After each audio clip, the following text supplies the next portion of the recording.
Bonjour à tous et à toutes, ici Denoz. Cette vidéo est sponsorisée mais pas par n'importe qui puisque je vais vous parler de mon école, à savoir Epitech. Si vous êtes passionné d'informatique, que vous aimez apprendre par vous-même et faire des projets divers et variés, Epitech c'est sûrement fait pour vous. J'y suis depuis bientôt 4 ans et j'en suis comblé. Et je ne dis pas ça parce que c'est sponsorisé, je suis vraiment très content d'Epitech et c'est d'ailleurs pour ça que j'ai voulu faire ce partenariat. L'apprentissage se fait par beaucoup de pratiques, tout au long de l'année vous aurez des projets à faire, que ce soit seul ou en groupe. Pour vous donner quelques exemples, vous avez des applications, des algos de résolution de labyrinthes, de l'IA, des jeux vidéo, etc. Le projet dont je suis le plus fier est d'ailleurs un jeu vidéo que j'ai nommé le RP Jojo. Vous l'aurez peut-être compris, c'est un RPG à la sauce Jojo que j'ai codé de A à Z. Et je vous rassure, je ne dis pas ça pour me la péter, mais c'est juste que c'est une grande force d'Epitech. Vous pouvez commencer l'école sans jamais avoir codé comme ce fut mon cas et réussir à faire ce genre de projet. Vous allez progresser à un rythme fou. Si vous n'aimez pas les méthodes classiques du lycée et des profs, c'est-à-dire apprendre par cœur des cours et les recracher bêtement, Epitech ça va beaucoup vous plaire. Mais attention, cette école est un vrai défi, elle va vous mettre à l'épreuve. Je ne vais pas vous mentir, j'ai parfois beaucoup galéré, mais avec du travail, vous pouvez toujours réussir. C'est une expérience qui m'a forgé et je ne peux que la recommander à ceux qui parmi vous sont passionnés par l'informatique. Surtout que gros point bonus, l'école a plus de 100 universités partenaires partout dans le monde, ce qui fait qu'en 4e année, vous avez une année à l'étranger à peu près où vous voulez dans le monde. Par exemple, ici c'est l'université dans laquelle je vais aller en Corée, Kim Young University. Je vous mets le lien de leur site dans la description. Vous avez également à votre disposition ce qu'ils appellent des coding clubs. Ce sont des sessions de code pour pouvoir tester un petit peu la pédagogie de l'école et voir si elle va vous intéresser. C'est un super moyen pour ne pas se jeter dans l'inconnu. Et vous avez également les journées portes ouvertes qui vous permettent de mettre les pieds à l'école et de ne pas vous lancer dans l'inconnu. Et compte tenu de la situation actuelle, il existe également leur version 100% online. Je vous mets tous les liens dans la description. Et si vous avez des questions, n'hésitez pas à me contacter sur Discord ou sur Twitter, ce sera un plaisir de vous répondre. Et le mot de la fin de ce partenariat, je le précise, oui, le diplôme est reconnu par l'État. Allez, bonne vidéo!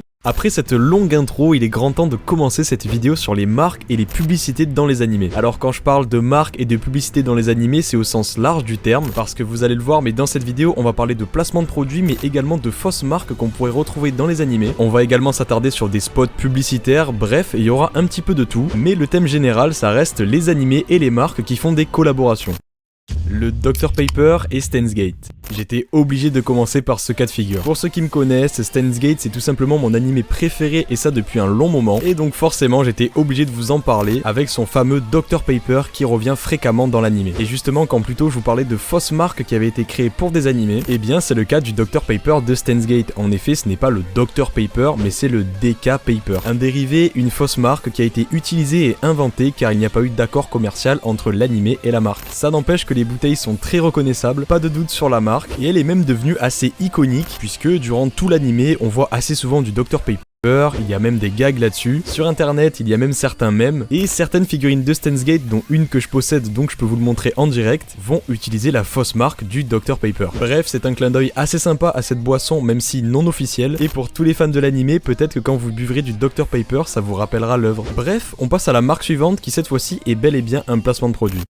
Jojo's Bizarre Adventure s'offre du Gucci. Alors cette collaboration, je l'aime particulièrement. Je vous arrête tout de suite, il n'y aura aucun spoil à propos de Jojo et vous n'avez ni besoin d'avoir avancé dans l'œuvre ni même de l'avoir commencé pour comprendre l'histoire qui va découler de cette collaboration. Juan goes to Gucci, Juan qui va donc être le personnage principal de cette histoire et qui est un personnage que l'on a pu apercevoir déjà dans Jojo, voilà je fais quand même la précision pour ceux qui n'auraient pas vu Jojo, est un spin-off du manga Jojo's Bizarre Adventure, évidemment écrit et illustré par Araki, et petite particularité, ce dernier est sorti pour le numéro d'octobre 2011 du magazine de mode féminin de la Shueisha. Vous voyez que déjà on n'est pas sur un spin-off classique. L'histoire nous fait donc que suivre Rohan qui veut découvrir le mystère derrière le sac à main Gucci de sa grand-mère. En effet, ce sac a la capacité de faire disparaître des objets de valeur. Tous les objets que Rohan a placés à l'intérieur ont mystérieusement disparu une fois le sac fermé. Rohan se pose donc évidemment des questions et se rend à l'usine Gucci en Italie. Il va faire la démonstration à un artisan en plaçant un billet de 50 € puis un billet de 10 € dans le sac et ces derniers vont bel et bien disparaître. Rohan va alors demander à l'artisan s'il pouvait réparer son sac. L'artisan va accepter mais va quand même demander à Rohan s'il est sûr car il n'a peut-être pas réalisé le vrai but de ce sac. Mais bref, Rohan va ignorer cette déclaration et faire quand même réparer le sac. Si vous voulez connaître la suite, je vous invite à lire tout simplement ce spin-off. Je trouve cette collaboration totalement réussie. De 1 car Araki, donc l'auteur, s'est toujours intéressé à la mode et ça s'est toujours ressenti dans Jojo. Du coup forcément là c'est un univers qui lui parle et il n'a eu aucun mal à créer une histoire très intéressante entre une marque de maroquinerie et un manga. Et deuxièmement, le visuel de Jojo a toujours été d'un style assez particulier qui justement correspond très bien à ce monde de la mode et pourquoi pas dans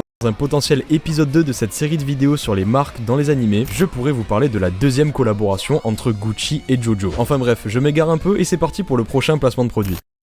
Le futur de Nissan dans Ghost in the Shell. Alors voici un placement de produit qui commence à être un petit peu ancien, celui de Nissan avec Ghost in the Shell, Standalone Complex Solid State Society. Et oui, j'ai galéré à dire le titre, c'est un film qui commence un petit peu à dater puisqu'il est sorti en 2006, et dans ce dernier, on a le droit à un partenariat entre le constructeur automobile japonais et Ghost in the Shell. En effet, les forces spéciales de police appelées la Section 9 pilotaient deux Nissan qui n'avaient jamais été révélés au public auparavant. C'est donc à travers le film d'animation que le constructeur a fait découvrir ces deux modèles inédits. La première, c'est la Nissan Sport Concept et la seconde se nomme l'Infiniti Culaza. On pourrait se dire que le partenariat s'arrête ici, mais il y a un petit détail qui a été rajouté et qui m'a fait bien sourire, c'est un jeu de mots sur la plaque d'immatriculation d'une des voitures. En effet, on peut y lire les chiffres 3923, alors que ce soit en français ou en anglais, ça ne veut rien dire. Mais en japonais, c'était en réalité un petit jeu de mots, puisque quand on prononce les chiffres en japonais, on obtient Sankyu Nissan. Autrement dit, merci Nissan, et on peut comprendre ce remerciement parce que je pense que ce placement a été très bénéfique pour le film. Bref, je trouve ça sympa qu'ils soient allés un petit peu plus loin qu'une simple apparition de voiture, et qu'ils aient rajouté un détail pour les plus attentifs. Pizza Hut envahit Code Geass. S'il y a bien une collaboration qui n'est pas passée inaperçue, c'est la collaboration entre Pizza Hut et Code Geass. Alors ça peut être une idée un petit peu surprenante de collaborer entre Pizza Hut et Code Geass, mais au final quand on y pense, la marque Pizza Hut pourrait totalement exister dans l'univers de Code Geass, et voir des boîtes de pizza de la marque dans l'animé ne casse pas trop notre immersion, même si c'est assez déroutant au début. Après, en général, les apparitions de la marque se font dans des moments de détente, évidemment qu'on va pas nous foutre une boîte de pizza sous le nez durant un combat clé, ou même une révélation importante, et dans l'animé ça y va, tout le monde aime les pizzas, mais je pense que celle qui les préfère, c'est Shih Tzu. On insiste pas mal sur le fait qu'elle les aime, et il y a même un plan où elle est assise à côté d'un carton qui contenait la peluche de la mascotte de la marque qu'elle tient tout simplement dans les bras. Ça veut dire que du coup, elle a carrément commandé une peluche de la marque. Elle est vraiment fan de Pizza Hut, ça c'est sûr. Et petit bonus, je vous en avais déjà parlé dans ma vidéo sur les faits sur SNK, mais Pizza Hut a de nouveau collaboré avec un animé, et cet animé n'est autre que Shingeki no Kyojin, l'attaque des titans. Alors cette fois-ci, je vous rassure, il n'y a pas de boîte de pizza cachée dans l'animé, ça n'aurait aucun sens. Mais par contre, on a eu droit à cette magnifique affiche publicitaire avec le titan colossal qui mange une grande part de pizza. Enfin, pour lui c'est une part normale, mais je pense qu'elle fait au moins 10 mètres, ce qui est assez grand pour nous. Bref, je trouve cette collaboration également réussie. Voilà, ça fait toujours sourire de voir ce genre de pub, et le titan colossal a l'air bien moins menaçant comme ça. Dégustation de bubble tea dans The Great Pretender. Je vous prie d'ignorer mon accent anglais. Nous, ce qui va nous intéresser, c'est la petite apparition de la marque de bubble tea Ziale dans l'animé The Great Pretender. Voilà, je l'ai fait à la française, comme ça on est bon. Si l'apparition du gobelet est assez courte, elle est néanmoins très remarquable, parce que sur les plans où elle apparaît, il n'y a pas beaucoup de détails, sauf le logo de Ziale qui lui est bien visible et a un niveau de détail plus élevé que ce qui l'entoure. Puis ensuite, évidemment, on a un gros plan dessus, et là c'est carrément impossible de le rater. La collaboration ne s'arrête pas à ce petit clin d'œil dans l'animé, puisque dans le magasin Ziale à Akihabara, ont été vendus des bubble tea spéciaux avec des stickers exclusifs, et ça s'est déroulé du 3 septembre au 17 septembre, et encore une fois, je trouve ça très bien que la marque aille plus loin qu'une simple apparition dans l'animé, et là pour le coup, il y a même eu des actions dans la vraie vie, on en redemande.